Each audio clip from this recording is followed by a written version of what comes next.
The Tom Woods Show, episode 1766. Prepare to set fire to the index card of allowable opinion. Your daily dose of liberty education starts here. The Tom Woods Show. Folks, by now you've probably noticed that news about the virus is almost always fact-free hysteria these days. So you need my brand new free ebook, Your Facebook Friends Are Wrong About the Lockdown. Go pick it up at wrongaboutlockdown.com. Hey everybody, Tom Woods here, talking today about what is going on in the UK. We're reading all kinds of stories about limitations on what people can do and a new wave of restrictions being imposed throughout society. And I wanted to get an update on what's going on over there. So I'm turning to our old friend Dominic Frisby, who is the great British humorist and really jack of all trades. He's a great commentator. There's so many things that he is, as you know from our previous episodes with him.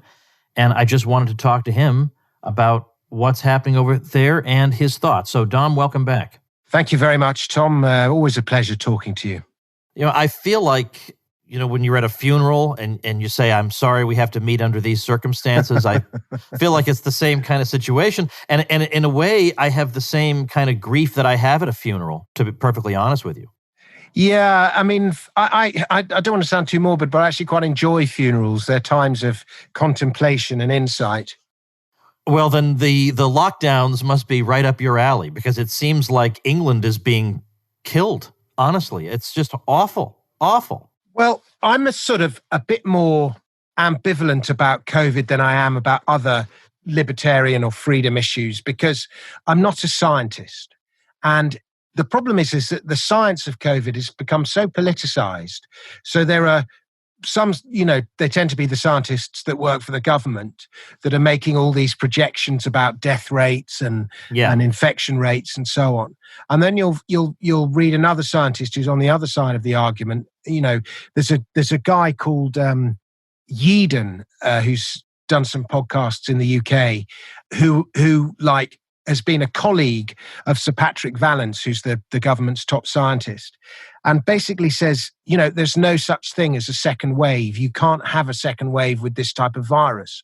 And the whole notion is just illusory. And you listen to him talk and you go, wow, this guy sounds genuine. He sounds like he knows what he's talking about. And so you just don't know what to think.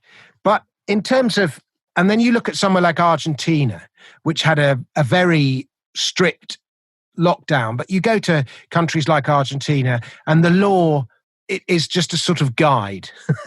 It happens quite a lot. I think it happens quite a lot in Catholic countries, because the Irish are a bit like this, where the law's just a guide and you don't really need to follow it to the letter of the law. And in sort of Protestant Anglo-Saxon countries, the law is strict and it must be adhered to.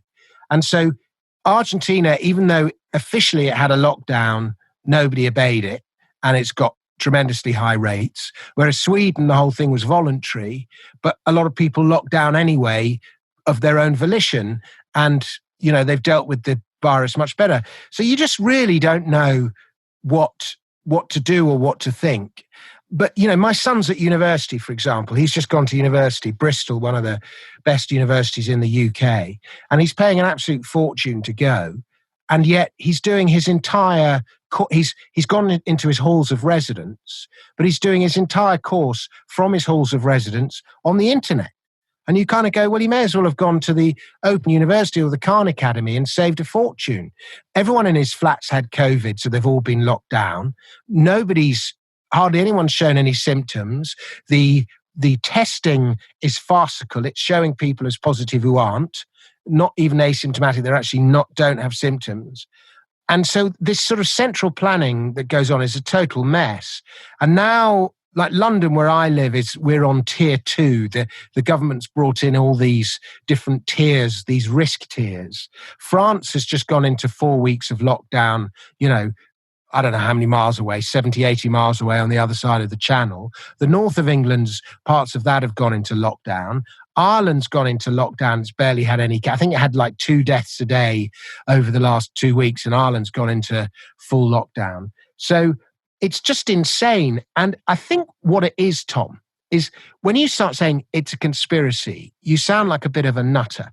But there is a sort of I don't even know what the word is. There's a confluence of vested interests who have jumped on the back of this. And, it might be people of a certain political persuasion, and they're exploiting it for their own political ends. And so I do think it's inevitable that we're going to some kind of health passport and track and trace. At the moment, if you want to go and eat in a restaurant, you have to download the NHS, which is our health service app, and then click on the app when you go into the restaurant so that if anyone in the restaurant gets COVID, they can all get in touch nominally. But now, effectively, the NHS app can track and trace you. And, it's all very well going, oh, but it's only for the good of your health. But in malevolent hands, in the wrong hands, once, a leader has that kind of information about you, it's a very powerful thing to have. And there's very little resistance to be put up because you're told you're immoral. For example, if you decide that masks don't work, people come and shout at you.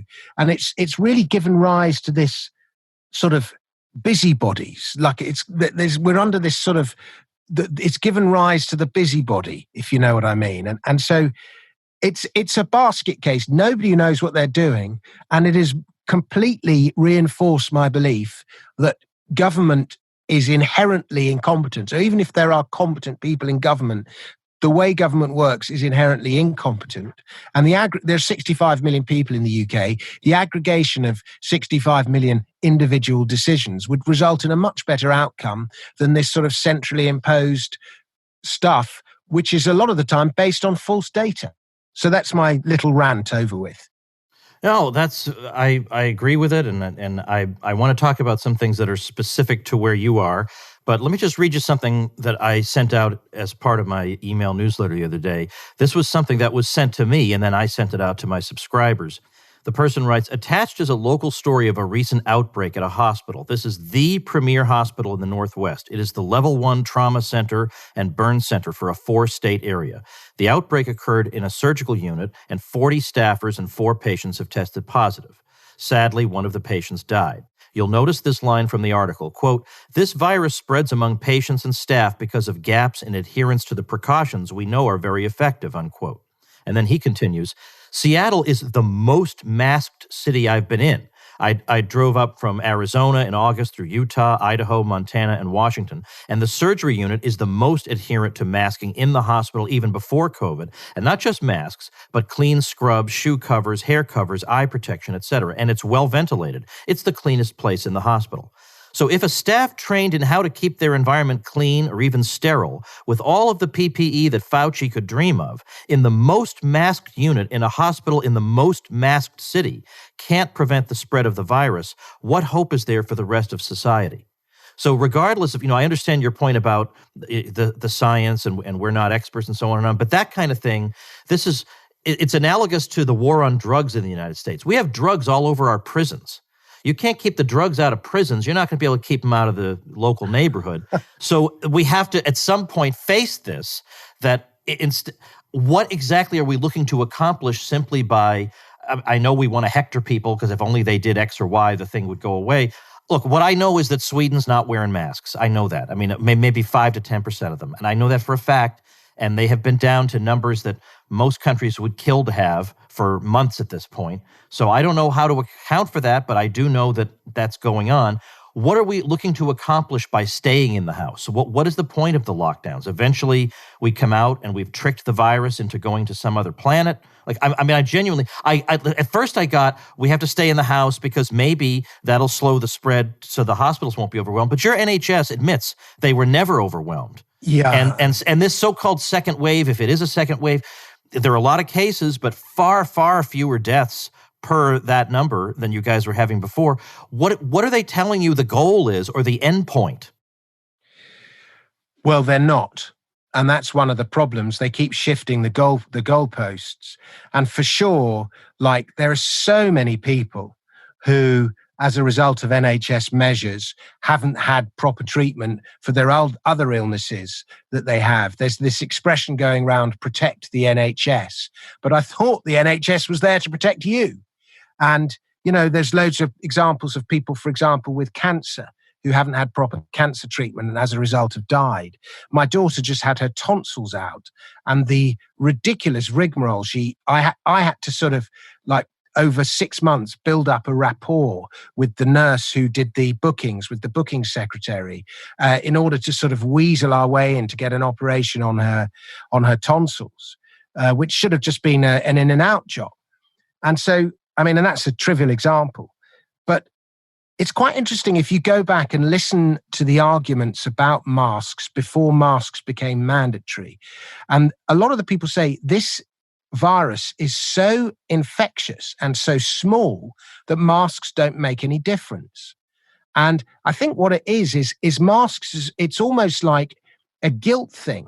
You want to be seen to be doing something to fight this virus. And so masks became a thing. But now the whole country is muzzled, and obviously criminals are exploiting this opportunity to wear masks and getting away with murder, literally murder. There was a guy in the street not far from me who was jumped on by a bunch of other blokes, all wearing hoods and masks, and murdered in the street. And the CCTV camera doesn't know who they are because they've all got masks and hoods on. And in schools, kids are using these masks to bully other kids, pissing in the mask and making the kid wear the mask and that kind of stuff that kids do to each other. So, there's all sorts of horrible unintended consequences. And I think it's almost just like a guilt thing. People just want to show the world that they're doing their bit to help. And then everyone else, there's a sort of large majority of the population that doesn't know better or just doesn't want to get into a fight. So they just wear masks just to comply and make their lives easier. But, for example, today I just walked past a security guard when I went on the train, and he had a mask and I had a mask, and we made eye contact with each other. But I couldn't, normally I like to sort of smile at people, but I couldn't tell if that guy was smiling at me, if he was giving me dirty looks. I was looking at him smiling, but then I realized he couldn't tell if I was smiling at him. So did he think I was being confrontational? So it's just giving so much scope for misunderstanding, and then you get confrontation. And it's all from some basic thing of wanting to do something, which is, the inherent problem with government in the first place. It always wants to help. And sometimes it wants to do harm, but even in helping, it just it meddles. And so, I sang I sang a song in my stand-up routine, maybe, and I wrote this in March. I'll send it to you if you want to put it out in your show, but maybe the fear is worse than the disease. Do we really need to bring the world to its knees? That's the lyric. And, I think the fear of COVID, I'm not saying it obviously kills people, and it's obviously very dangerous, and you have to act accordingly, and particularly for the older section of the population, it is worse than flu, but it does now seem that either this latest round that's doing is it's a weaker strand, or we've built up a resistance, or the virus has burnt itself out or something. I don't know, because as you say... Or treatments have improved. Or treatments have improved, all these things, and it's just not as harmful as it was. And if you came to the government now and said, there's this virus doing the rounds and it kills, less than 1 in 100, we need to destroy lives and totally rethink the way we operate, they'd go, no, you're being ridiculous. But this sort of communal fear has come in. And as I say, there's this confluence of vested interests that have exploited it. And, if we go down this track and trace, everyone's controlling you, you have to wear a mask the whole time, the world's going to be a much grimmer place in 2 years from now than it is. And from my tax book that I wrote, the evidence of every crisis in history is that taxes and taxes are code for government control. It goes up. They go up during the crisis. And after the crisis has passed, they never go back to the levels they were before the crisis began. And that happens with taxation, but it happens with every form of government control. And taxation is a measure of freedom. And so, that's where we're going. So it is very concerning. And it's like a snowball of a confluence of bungles is what it is. There's a lot there to unpack. I am following what's going on over there a little bit, and I saw a story the other day saying, maybe you saw this, something like the police will be used to break up Christmas dinners. Did you see that headline over there? Yeah. And like, we've got a knife crime epidemic in London. We've got a really serious problem, and we've got a serious terrorist problem here as well. There are a lot of people who hate the English, who live in England and want to, and just as we're talking now, a couple of hours ago, somebody's been decapitated in France. Decapitated, not stabbed, decapitated. Like, what kind of insanity brings about decapitation? Now, surely police resources should be going into dealing with knife crime and decapitation and physical threats to people's livelihood than breaking up Christmas dinners amongst folk who just want to be with each other and their family at important points in the year. And now then the other thing that I saw, another interesting item, involves theater.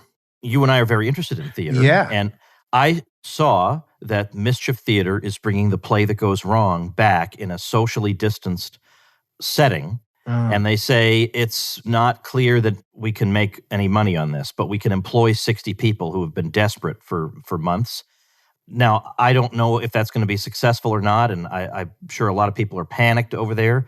But that surprised me, because at the same time that that's happening, my understanding is bars are still open, but there are tremendous restrictions with regard to socializing, visiting other people, having contact with other people. Can you try to summarize exactly what it is that you, as a citizen over there, need to know about what's allowed and what isn't? Well, it's a bit headless chicken syndrome.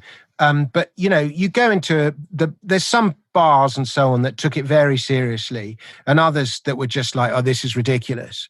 But then what was happening is everyone was getting drunk, as you do in the pub, because that's why people go to the pub, to have a drink. People were getting drunk and then, slapping their fellow men on the back and camaraderie and all the rest of it. And so they introduced this 10 o'clock curfew to try and get people home earlier before they were too drunk, because they were worried that, all the camaraderie that was going on in the pubs was causing the spread of the virus, although I'm not sure how much evidence there was for that. But you go to the pub and there is a bit, you're supposed to sit in pods of 6 people and all this, and some pubs have put up these plastic screens in between tables and others haven't bothered. And then you go to like restaurants and they're a lot more careful about people going in, and some restaurants can be like, you have to wear a mask to go from the entrance of the restaurant to your table. and then, like, I was in a restaurant the other day and she didn't want to let me, I forgot to bring a mask to the door of the restaurant. She didn't want to let me walk across the restaurant to my table. And it turned out my table was like 5 yards from the door anyway. And in the end, I managed to persuade her that if I pulled my T-shirt up over my nose, I would be safe. And then, some of the comedy clubs have opened. I can't really comment on theatre because I don't know that much. I mean, I love it, but I haven't actually been. But you can't, theatre's such a difficult business as it is, and ticket prices are already astronomical. And, I know I wanted to put on a play 3 or 4 years ago, and I just looked at the numbers, and it's just so hard to make money. It's such a difficult business. And that's, with full capacity, but when you have you can only operate at 1/3 capacity, it's just really hard. So some of the comedy clubs have opened, but again, so I did a run at a comedy club last week, which would normally seat 300. And now it was only seating 100. And they put more gaps between the table. And there was like this line on the stage, and you weren't supposed to walk past the line to talk to the audience or anything. You had to keep back behind the line. Well, the thing is, as I'm sure as a performer, having those fewer people there, the energy level isn't the same. Exactly. People don't laugh as much. It doesn't work. Laughter is a herd thing. And, they show videos of kids. They show them the same cartoon, and the kid who's watching the cartoon by himself just watches it. If there's 2 kids, they smile. If there's a group of kids, they roar with laughter at the same cartoon. It's a herd thing. And so once you've got 100 instead of 300 in a comedy club, the laughs aren't as loud. They don't come from the belly in the same way. They don't hit you as hard on the stage. And overall, it's just not such a good experience. I mean, there's some clubs that are doing it and they're making it work, and it's loads of people acting in their own self-interest, surmounting all the obstacles that stupid people are throwing in their way, if I can misquote Adam Smith. But so people are finding ways to make it work, but on the whole, it's just a mess and a mess of its own making. And they're trying to make you wear, that's another thing, some comedy clubs, they're trying to make you wear masks in a comedy club. How can the audience wear masks in a comedy club? But you're allowed not to wear a mask if you're eating. So there's all sorts of weird ways where if you buy a ticket, you get a free pizza. And then they put the pizza on the table and you have to sort of pretend to be eating. And then you don't have to. Yes, right. The comedy. So it's just so stupid. But anyway, as I say, people are finding ways around it. The thing is, I don't know how to explain it because I'm not a scientist. What I do know is that there do seem to be things about this virus that go a little bit beyond what people probably learn in Chapter 2 of Introduction to Epidemiology. I'll just say that because there's something very strange about it, where in different countries you have dramatically different results, even though they have much the same policy. That could have something to do with how they're measuring it. Who really knows? But things like in the U.S., we just 1 month ago, the Los Angeles Times reported that we should expect in the next month an 89% increase in hospitalizations for the virus. And now, I'm not a scientist, right? But I knew that wasn't going to happen. In the same way, I wasn't a foreign policy specialist, but I knew there were no weapons of mass destruction because I read the papers, I assess whether Donald Rumsfeld is trustworthy or not, and I make my decision. Well, not only was there not, so a month has now passed. Not only was there not an 89% increase, there was a 14% decrease in hospitalizations. Now, did anybody say anything like, oh, well, hey, let's at least admit we're happy about this outcome? No, not a word. There's no mention of it. Or near where I live in Florida, about 2.5 weeks ago now, there was a big rally with our governor and with the U.S. president. And all the opponents of these people said, this is going to be a super spreader event. That's their magic word, a super spreader event. And so, of course, we were going to be driving by piles of dead bodies 2 weeks later. 2.5 weeks later, so I'm being a real sport here, 2.5 weeks later, our deaths continue to fall. You look at the charts, there is no indication that this event took place. Nothing. So does anybody say, shit, you know what, maybe we overreact. Maybe this thing doesn't work the way we think it does. Or maybe there's a lower threshold for immunity than we thought there was. Or they're on to the next panic thing. So I guess my question is, and I know there's no way to answer it, but at some point, maybe you will never get to zero deaths. In the same way, you'll never get to zero deaths from a lot of things that we don't even think about anymore. But maybe it could be, I'm just trying to think of the way they could be thinking. I'm trying to imagine that these are people of goodwill. I'm trying to imagine that they're not psychotic, that these are people of goodwill who are in a difficult situation. So I'm trying to be charitable here. And they're just trying to figure out what is the best, safest outcome for everybody. It could be they're waiting for a vaccine or they're waiting as the virus weakens, as they tend to do over time. Then we can start opening up a bit more. It would be nice if they would say, look, here are the numbers we need to reach in order to say all clear. And here are the exact numbers we're looking at. And I feel like we're not unreasonable as citizens to demand a simple answer like that. Do you know what part of the problem is? We're governed by the media. And I think this applies in America as well. Oh, yeah, more so. And so the media sensationalize the tiniest thing. And then they demand that the government and politicians do something about it. And so if there's one person who dies of COVID. Now, if I'm right, the coronavirus is a common cold. So I imagine every day somebody dies of the common cold. An old person, a vulnerable person, something. But we haven't stopped the world for the common cold.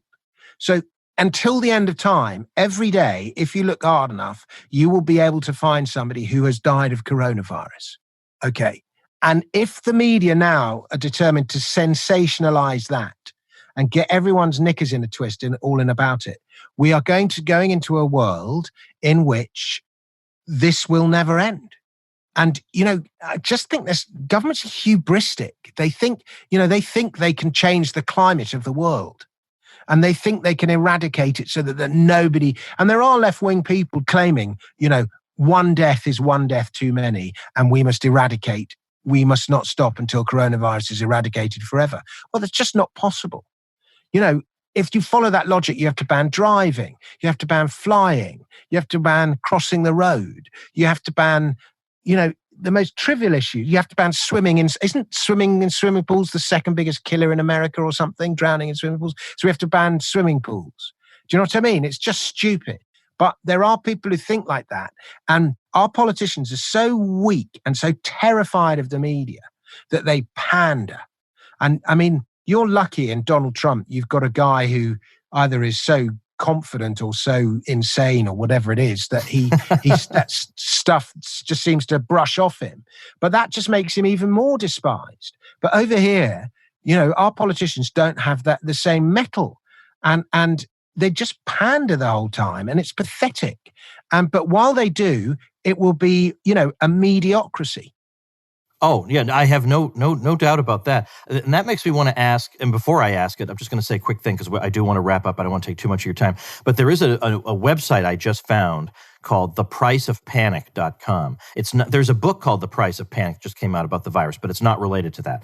Thepriceofpanic.com. And what it has is articles from mainstream media sources about all the collateral damage being done. So hunger and poverty, death from other diseases, harm to children, anxiety, depression, and suicides, political oppression. It's all being chronicled there. Oh, that's good. There's one called Lockdown Skeptics in the UK that's doing something. Yes. I've been looking at that. Yeah. Now Skeptics, do you spell that with a K over there? How do you spell skeptic in the UK? I'm now panicking, but I would say S-K... Yeah, no, it's with a C. Yeah, S-C-E-P-T-I-C. Yeah. So just so everybody knows, it's Skeptics with an S-C-E because of your crazy spelling over there. Well, the last thing I want to ask you is... We invented the language. Yeah, I know. I was wondering if you were going to try and challenge me on that. All right. Yeah, but we bastardized it real good over here. You made it easier. I know you know at least a little bit. I saw a picture of you recently, I think. If I'm remembering this right, did I see a picture of you with Nigel Farage? You did. What's he been doing during all this? Well, that guy's a hero. He really is. And I mean, he did a great speech at a Donald Trump event yesterday. I saw on Twitter. But so I did he has a little chat show that he does on YouTube, and I went on his chat show to just do an interview about my book, Daylight Robbery. And then we went from the chat show, we went and had a boozy lunch. And I think it's everyone's dream come true to have a boozy lunch with Nigel Farage. Sure. Just like, it went on into the afternoon and it was just great. And he's such good company. And he was telling me some stories and they were so funny. But anyway, what's he doing? One of the things he said to me that was quite interesting is he was like, people in politics, they think it's over. They think I've gone quiet, but I went quiet for a couple of years before, and then I came back with the Brexit Party, and I've gone quiet again, and they think I've gone quiet, but I'll be back. Don't you worry, I have unfinished business. So, I think we'll be hearing from him again. He never stops working. He never stops reading. He's trying to uncover frauds all the time, malpractice by government. He's brought great attention to migrants crossing the English Channel illegally in boats and then arriving in the UK and then being put up in 4- and 5-star hotels that are vacant because of coronavirus. I mean, it's such a racket. And then all the hotels have gone, we're empty, we can house these illegal migrants, and the government doesn't know what to do with them, so it sticks them in these hotels. And so you've got this ridiculous situation with loads of illegal migrants living in 4- and 5-star hotels. And Nigel Farage brought that to everyone's attention. But it's still going on, but you've got to credit, he never stops. So that's what he's up to. Well, fighting the fight, and he's got no platform. You see a guy who gets a column in on the Sunday Times or the Financial Times, or they're on the telly, on the BBC or something. They've got the platform of that organisation. Farage is, he's constantly just doing it all with his own wits and his own supporters, and he's just fighting for what he believes in. Even if you disagree with what he believes in, you've got to admire the man because he never stops. He's a brilliant speaker. He's tremendously articulate, and he's got huge amounts of courage. Well, what has Dominic Frisby been up to, and what are you up to? And is there anything we can promote for you in these dark times? Yeah, I'll tell you what there is. I'd love to just give it a plug. And if you want, I can send you a little audio trailer for it, Tom. Please. Which is that I've written this audio book called The Shadow Punk Revolution. And I used to love the old concept albums of the 1970s, where there'd be a story with a brilliant soundtrack to it, things like The War of the Worlds and there's loads of them. And so I have written this sci-fi rock drama, and I wanted it to be a metaphor for Bitcoin.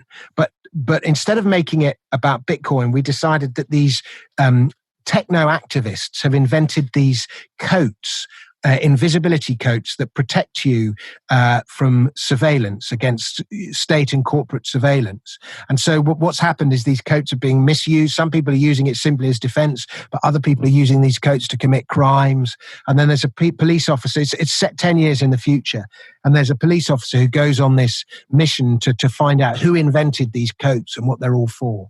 And it's called the Shadowpunk Revolution. Obviously, the people who invented Bitcoin were called the cypherpunks. So Shadowpunk is a little reference to them. And you can get it on Audible or on iTunes. And it's only an hour long. So it costs like $3 or something. It costs nothing. It's got this fantastic rock soundtrack by this rock guitarist called Asaf Zohar. And there's my beautiful dulcet tones narrating it. And yeah, that's it. If I can plug that, the Shadowpunk Revolution. And I'll send you a trailer, Tom, if you want to play that. Yes, please do. Please do. Yeah, definitely. Well, I'll have that stuff. I'll have everything that we've talked about here, and also that Price of Panic website. I'll put all that up at tomwoods.com/1766. And all I can say is I can't wait to get back to London someday, because the 2 times I was there, I just had the time of my life, and I just loved everything about it. And let's hope we come out on the other side as normal as possible. Yeah, I mean, my mum lives in Palm Springs, a couple of hours east of Los Angeles. I can't go, and we're not allowed to visit. No visitors from the UK at the moment. So, you guys won't let us visit either, I don't think. This is terrible. It really is ridiculous. Anyway, Tom, I can't wait to we'll have a boozy lunch. Yeah, that's what we got to do. Thanks so much. Thank you very much, Tom. Always a pleasure talking to you. All right, everybody, that is it for today. I am now in possession of the audio files that Dom mentioned at the end just there. So I'm going to play those for you right now. So here goes the first one. Who would have believed that by the year 2029, invisibility would be possible?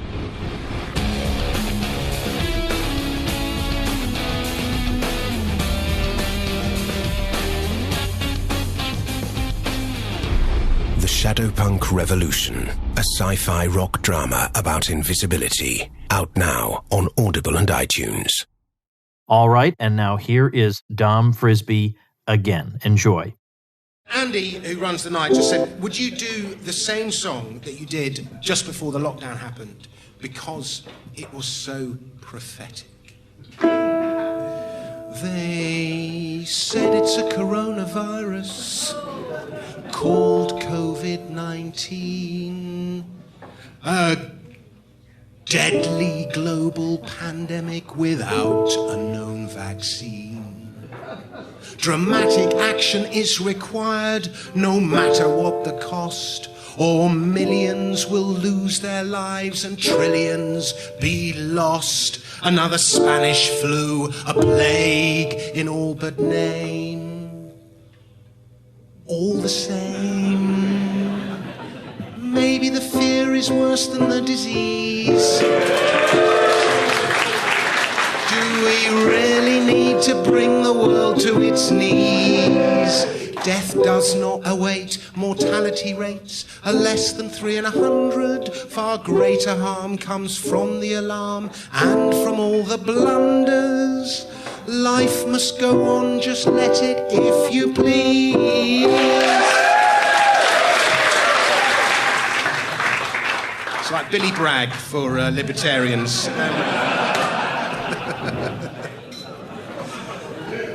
I just thought that's funny. Right, I'll keep it in. They said it's an emergency you cannot comprehend. The magnitude, the urgency, the world's about to end. We must do what these experts say if we are to avoid extinction and oblivion. Act now or be destroyed. The end is nigh. This fact must be addressed. Nevertheless,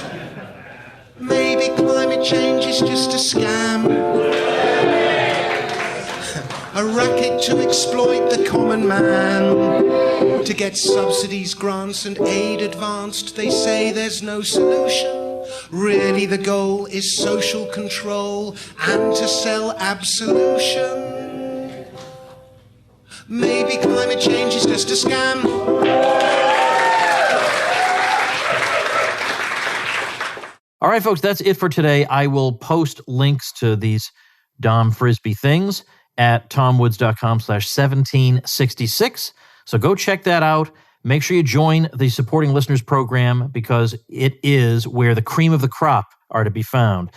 A shockingly disproportionate percentage of the dwindling number of remaining normal people in the world are to be found in the Tom Woods Show Elite, which is the group you get access to as a supporting listener of the Tom Woods Show. So go check that out at supportinglisteners.com, and I'll see you next week.